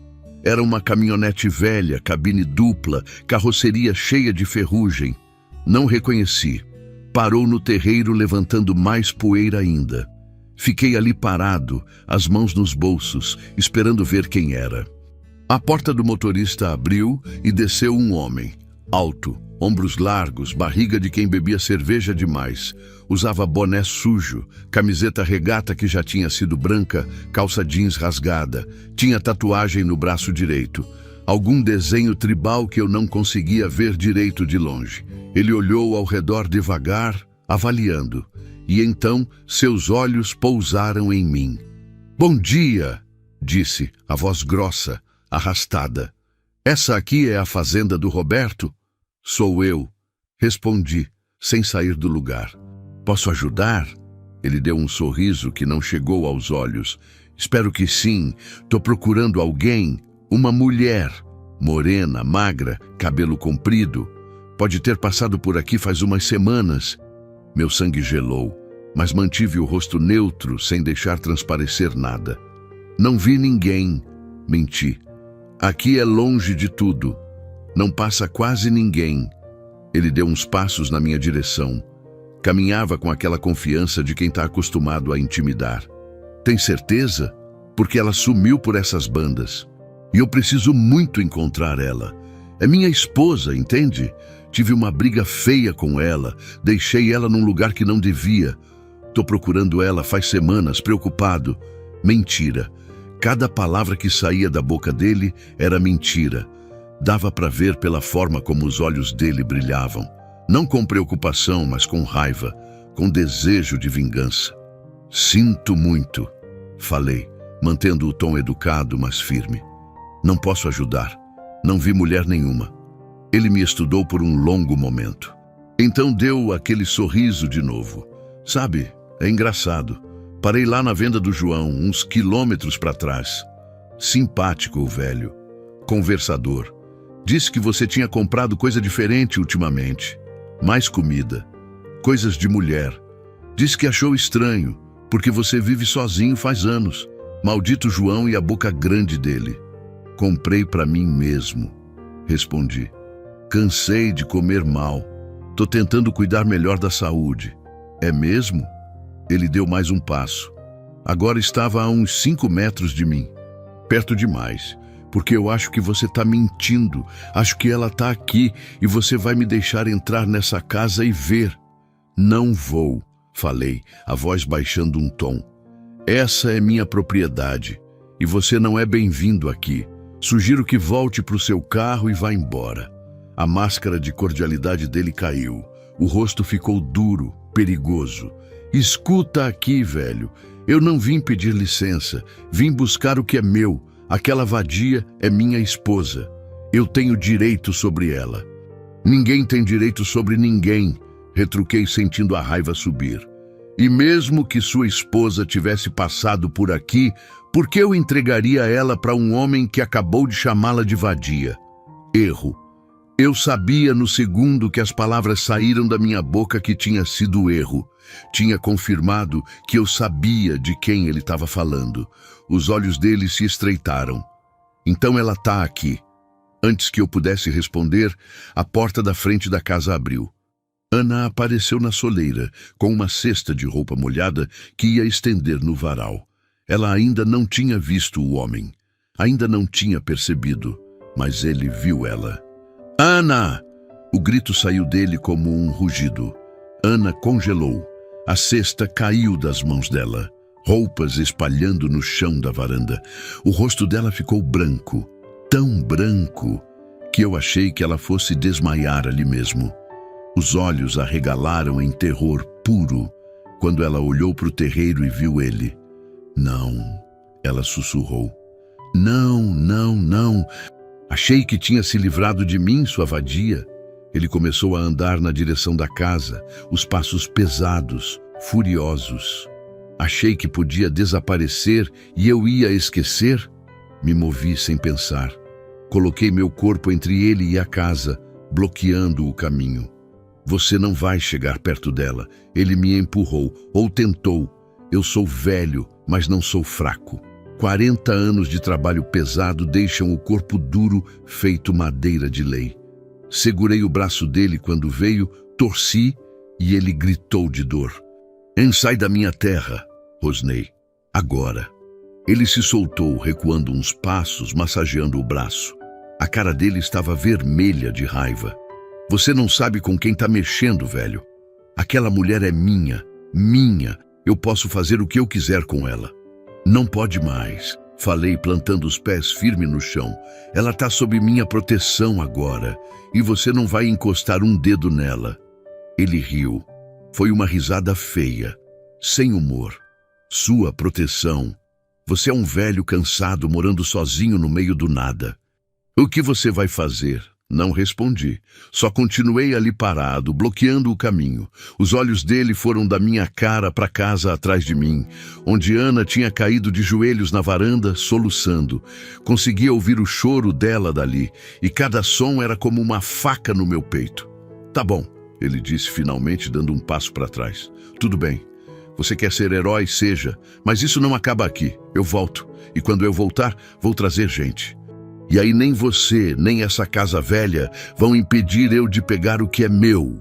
Ele voltou para a caminhonete, entrou batendo a porta, deu a ré violenta e saiu em disparada pela estrada, a nuvem de poeira engolindo o veículo até sumir. Fiquei ali parado por 1 minuto inteiro, o coração batendo tão forte que eu sentia nos ouvidos. As mãos tremendo de adrenalina. Quando tive certeza que ele tinha ido embora, virei e corri para a varanda. Ana estava no chão, encolhida em posição fetal, tremendo violentamente. Os soluços sacudiam o corpo inteiro dela. Ajoelhei ao lado, coloquei a mão no ombro dela com cuidado. Ana, Ana, ele foi embora. Você está segura. Ele me achou. Ela choramingou entre soluços. Ele me achou. Eu sabia. Eu sabia que ele ia me achar. Ele não vai te levar. Falei firme, segurando os ombros dela, obrigando ela a me olhar. Você me ouve? Ele não vai te levar. Eu não vou deixar. Você não entende. Os olhos dela estavam selvagens de medo. Ele não desiste. Ele nunca desiste. Ele vai voltar. Ele disse que vai voltar. E quando voltar vai me matar. Vai matar você.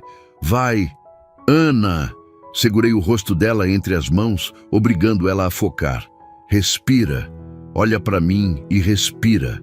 Ela tentou. Puxou o ar em golfadas irregulares, lutando contra o pânico. Aos poucos, a respiração foi ficando mais lenta. Os olhos dela se fixaram nos meus, agarrando como quem se agarra numa tábua em mar revolto. Isso, encorajei. Isso mesmo. Continua respirando. Levei alguns minutos até ela se acalmar o suficiente para conseguir falar direito. Então, com cuidado, eu a ajudei a se levantar e a levei para dentro de casa. Sentei ela na cadeira da cozinha e fiz chá, camomila, bem forte. Ela segurou a xícara com as 2 mãos, ainda tremendo, e bebeu em pequenos goles. Eu me sentei na frente dela, esperando. Como ele me achou? Ela perguntou finalmente, a voz fraca. João da Venda, respondi. Ele deve ter perguntado em todos os lugares da região. João é fofoqueiro, deve ter comentado que eu tinha comprado coisa diferente. Eu estraguei tudo. Lágrimas novas escorreram. Eu trouxe problema para você. Eu devia ter ido embora, devia ter sumido de vez, devia... Para. Minha voz saiu mais dura que eu pretendia. Suavizei. Para com isso. Você não estragou nada. Ele é que é o problema, não você. Mas ele vai voltar, Roberto. Você viu? Ele prometeu. Eu sei. Respirei fundo. E a gente vai estar pronto. Ela me olhou confusa. Como? Levantei e fui até o armário no canto da cozinha. Abri e peguei a espingarda calibre 12 que ficava guardada lá atrás, embrulhada em pano velho. Maria nunca tinha gostado de arma, mas no campo, às vezes não tem escolha. Onça, cobra, gente ruim. Tudo precisa da mesma resposta. Coloquei a espingarda na mesa. Ana olhou para a arma, depois para mim. Não vai chegar nisso, falei. Mas se chegar, eu vou estar pronto. Ninguém vai te tirar daqui à força. Ninguém. Você mataria alguém por mim? A pergunta saiu num sussurro incrédulo. Olhei para ela direto nos olhos. Eu defenderia alguém inocente de um agressor. e faria isso quantas vezes fosse necessário. Ela cobriu a boca com a mão, novos soluços sacudindo os ombros. Mas eram diferentes agora. Não era só medo, era também alívio, gratidão, alguma coisa que ela não tinha palavras para nomear. Por que você faz isso? Ela perguntou entre soluços. Por que arrisca tanto por mim? A resposta veio fácil, mais fácil do que eu esperava. Porque é o certo e porque você merece. Merece segurança, merece paz, merece uma chance de recomeçar. E eu tenho condição de dar isso para você, então vou dar. Ela levantou da cadeira e, antes que eu pudesse reagir, me abraçou. Foi um abraço apertado, desesperado, de quem está se agarrando na única coisa sólida num mundo que desmorona. Fiquei paralisado por um segundo. Fazia tanto tempo que alguém me abraçava, mas então levantei os braços devagar e a abracei de volta. Eu tenho tanto medo, ela sussurrou no meu ombro. Eu sei, mas você não está sozinha, não mais. Ficamos assim por um tempo, ali no meio da cozinha, dois náufragos se apoiando um no outro. E quando finalmente nos separamos, algo tinha mudado. Um elo tinha sido forjado, mais forte que antes. O que a gente faz agora? Ana perguntou, limpando as lágrimas. Agora a gente se prepara, respondi. E a gente espera, mas não com medo, com coragem. Ela assentiu, ainda trêmula, mas mais firme. Tá certo. Passei o resto do dia verificando a fazenda. Tranquei os portões que geralmente ficavam abertos. Verifiquei todas as janelas, certifiquei que as trancas funcionavam. Limpei a espingarda, carreguei com munição nova. Coloquei lanternas em lugares estratégicos, caso ele voltasse de noite. Ana me ajudou, mesmo com o medo ainda evidente nos olhos. Ela era forte, mais forte do que ela mesma sabia. Quando a noite caiu, jantamos em silêncio. Nenhum de nós tinha muita fome, mas comemos mesmo assim, por obrigação. Depois, ao invés de cada um ir para o seu quarto, como sempre, ficamos juntos na sala. Eu sentado numa poltrona velha, a espingarda apoiada na parede ao alcance da mão. Ana no sofá, uma manta enrolada ao redor dos ombros. Conta uma história para mim, ela pediu de repente. História? Qualquer uma. Preciso pensar em outra coisa. Qualquer coisa que não seja ele. Pensei por um momento. Depois comecei a contar sobre Maria, sobre o dia que a conheci na feira da cidade, sobre como ela tinha derrubado uma cesta de laranjas e eu tinha ajudado a juntar, sobre o primeiro beijo no pé da escada da igreja, sobre o casamento simples, só a gente e meia dúzia de amigos, sobre os anos bons, as risadas, os planos que nunca se realizaram. Ana ouviu em silêncio, os olhos fixos em mim, e aos poucos o medo foi sendo substituído por algo mais suave. Quando terminei, ela estava quase dormindo, a cabeça apoiada no braço do sofá. Ela deve ter sido especial. Ana murmurou. Foi, muito. Você vai amar de novo algum dia? A pergunta me pegou desprevenido. Demorei para responder. Não sei. Talvez. Se for para ser, será. Ela sorriu de leve. Espero que sim. Você merece. Ficamos ali até tarde. Eu de vigília, ela dormitando. Lá fora, a noite cantava suas músicas, grilos, sapos, o vento nas árvores, e em algum lugar naquela escuridão, um homem perigoso planejava seu retorno. Mas nós estaríamos prontos, porque agora não era só sobre mim, era sobre ela, sobre o bebê, sobre o direito de viver sem medo, e eu ia lutar por isso até o último suspiro. Ele não voltou naquela noite, nem na seguinte, nem na outra. Uma semana inteira se passou, e nada. O silêncio era quase pior que a ameaça. A espera consumia por dentro, deixava os nervos à flor da pele, transformava cada barulho estranho em alerta máximo. Ana quase não dormia. Eu ouvia ela andando pelo quarto de madrugada, os passos inquietos no assoalho de madeira. De dia, ela olhava constantemente para a estrada, esperando ver a nuvem de poeira vermelha que anunciaria a volta dele. As olheiras foram se aprofundando debaixo dos olhos, e a cor que tinha voltado ao rosto dela começou a desaparecer de novo. Eu também não estava bem. Dormia com a espingarda ao lado da cama, acordava com qualquer som. A tensão era constante, um peso no peito que nunca aliviava. Mas não podia demonstrar para Ana. Ela precisava de alguém forte, alguém que parecesse ter certeza de que tudo ia ficar bem, mesmo quando eu mesmo não tinha. Foi numa quinta-feira, 10 dias depois da visita dele, que tudo mudou. Eu tinha saído cedo para verificar o gado no pasto norte. O alvo trotava tranquilo debaixo de mim, as orelhas relaxadas, sem sinais de perigo. O sol já subia forte, prometendo outro dia de calor seco. A paisagem se estendia em tons de verde amarelado e terra vermelha até onde a vista alcançava. Foi quando vi a fumaça. Vinha da direção da casa, uma coluna fina, cinza, subindo para o céu. O coração disparou. Toquei os calcanhares nos flancos do alvo e ele disparou. Galopamos de volta, cortando atalho pelo pasto, pulando o riacho seco, subindo a colina que levava aos currais. A cada segundo, minha cabeça criava cenários piores. Ele tinha voltado, tinha tocado fogo na casa, tinha feito mal para Ana. Cheguei ao terreiro em disparada e quase caí do cavalo de alívio. A fumaça vinha da fogueira que Ana tinha feito no quintal dos fundos. Ela estava lá, alimentando o fogo com galhos secos, e ao redor dela, espalhadas no chão, estavam roupas. Roupas velhas, rasgadas, sujas. As roupas que ela usava quando eu a tinha encontrado. Desmontei e fui até ela devagar. Ana não olhou quando me aproximei. Continuou jogando galhos no fogo, o rosto tenso de determinação. "O que você está fazendo?" perguntei. "Queimando o passado", respondeu, a voz firme. "Essas roupas, elas carregam ele, o cheiro dele, a memória dele, tudo. Não quero mais elas perto de mim." Ela pegou o vestido, aquele vestido rasgado e sujo que ela usava naquele primeiro dia, e segurou por um momento, olhando. Depois, com um movimento decidido, jogou no fogo.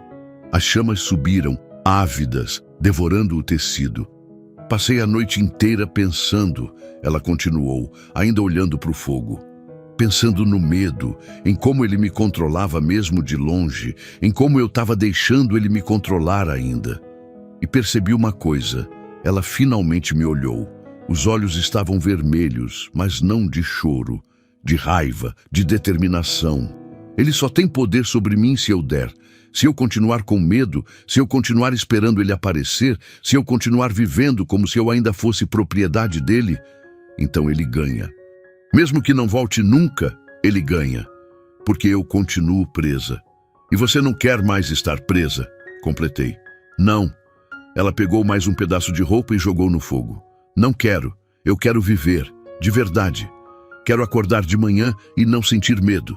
Quero olhar para o futuro e ver possibilidade, não só terror. Quero que meu filho cresça com uma mãe forte, não com uma mulher quebrada que nunca se recuperou." Ela passou a mão pela barriga, que agora começava a mostrar uma leve curva. 3 meses e meio, o bebê crescendo, firme, teimoso, se agarrando à vida mesmo depois de tudo. "Então é isso", ela disse, jogando o último pedaço de roupa no fogo. Acabou.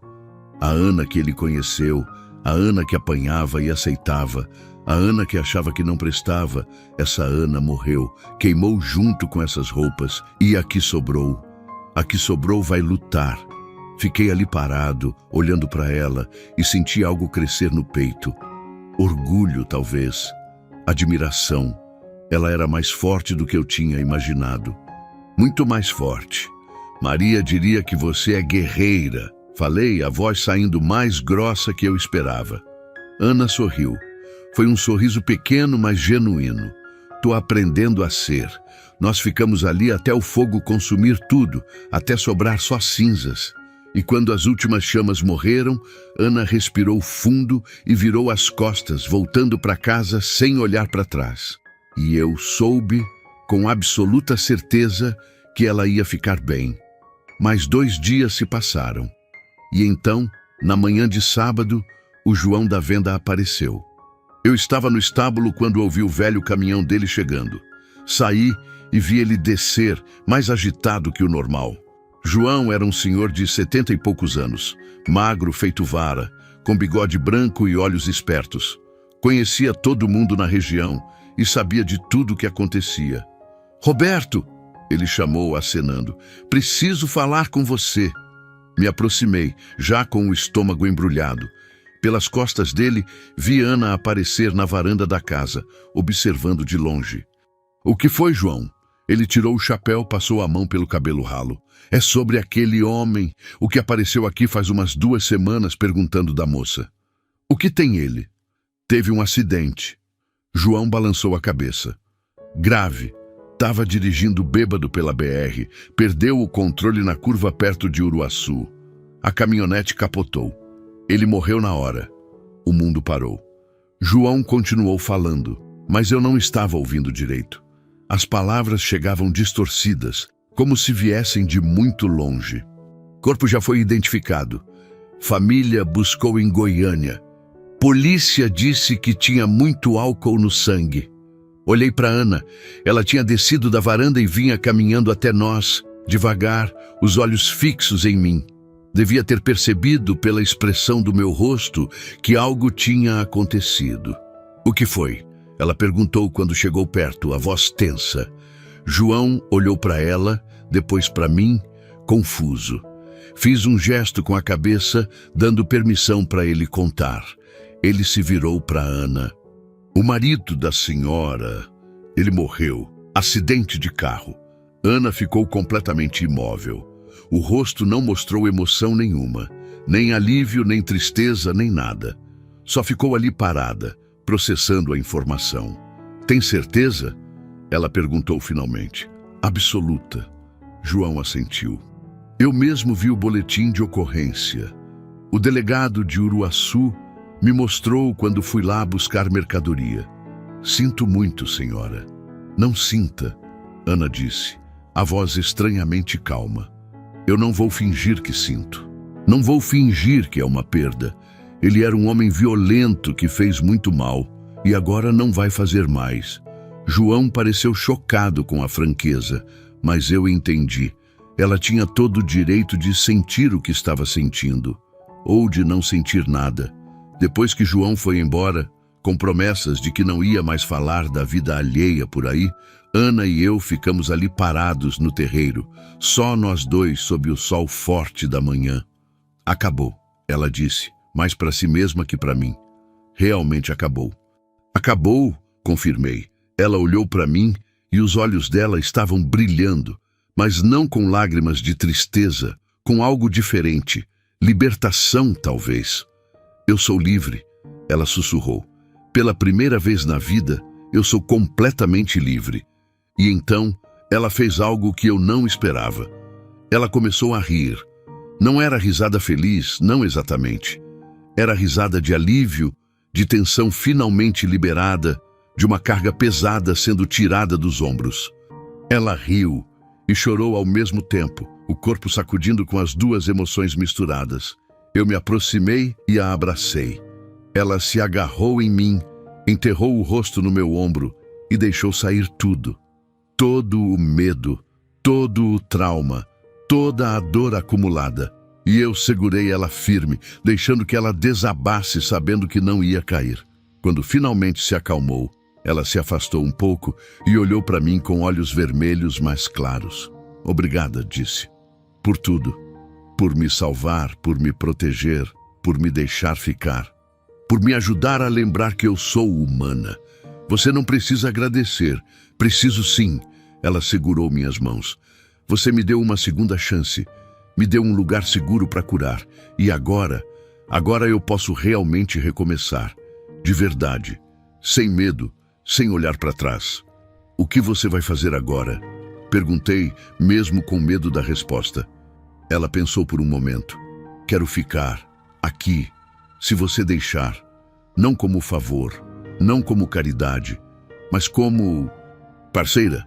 Posso ajudar com a fazenda, com a casa, posso pagar minha parte, encontrar trabalho em alguma cidade perto quando o bebê nascer. Quero construir uma vida aqui, uma vida de verdade. Meu coração deu um salto. Você tem certeza? Aqui é isolado. É longe de tudo, não tem muito que fazer, não tem muita gente. Eu sei. Ela sorriu. E é exatamente o que eu preciso.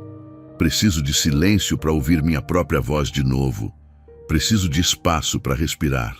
Preciso de um lugar onde eu possa ser só eu, sem medo, sem violência, sem julgamento. Então fica, falei, a voz falhando um pouco. Pelo tempo que você quiser.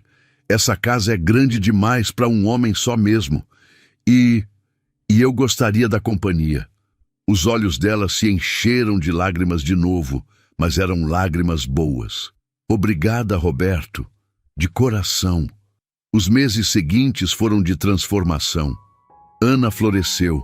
Não tinha outra palavra. A barriga cresceu redonda e bonita.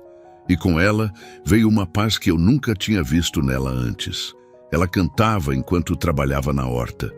Ria das palhaçadas das galinhas. Passava horas sentada na varanda, a mão na barriga, conversando baixinho com o bebê. A fazenda também mudou. Com 2 pessoas cuidando, as coisas funcionavam melhor. A horta produzia mais. A casa estava sempre limpa, sempre com cheiro de comida boa. Adotamos um cachorro, um vira-lata que apareceu um dia e decidiu ficar. Ana o chamou de milagre, porque disse que ele tinha vindo no tempo certo, como tudo mais na vida dela recente. E nós, Ana e eu, nos tornamos família, não no sentido romântico. Nunca foi sobre isso. Era algo mais profundo. Era sobre 2 pessoas quebradas que se ajudaram a colar os cacos. Era sobre respeito mútuo, sobre companheirismo, sobre encontrar propósito na vida um do outro. Maria estaria orgulhosa, eu pensava às vezes. Ela sempre quis que a casa estivesse cheia de vida. E agora estava. O bebê nasceu numa noite de janeiro, sob uma chuva mansa que lavava o mundo lá fora. Foi um parto difícil. Tivemos que chamar a parteira da cidade vizinha às pressas. Mas no final, tudo valeu a pena. Era um menino, pequeno, ruivo, com pulmões fortes que anunciaram sua chegada ao mundo com berros potentes. Ana chorou quando o segurou pela primeira vez. Chorou de alegria, de alívio, de amor puro e incondicional.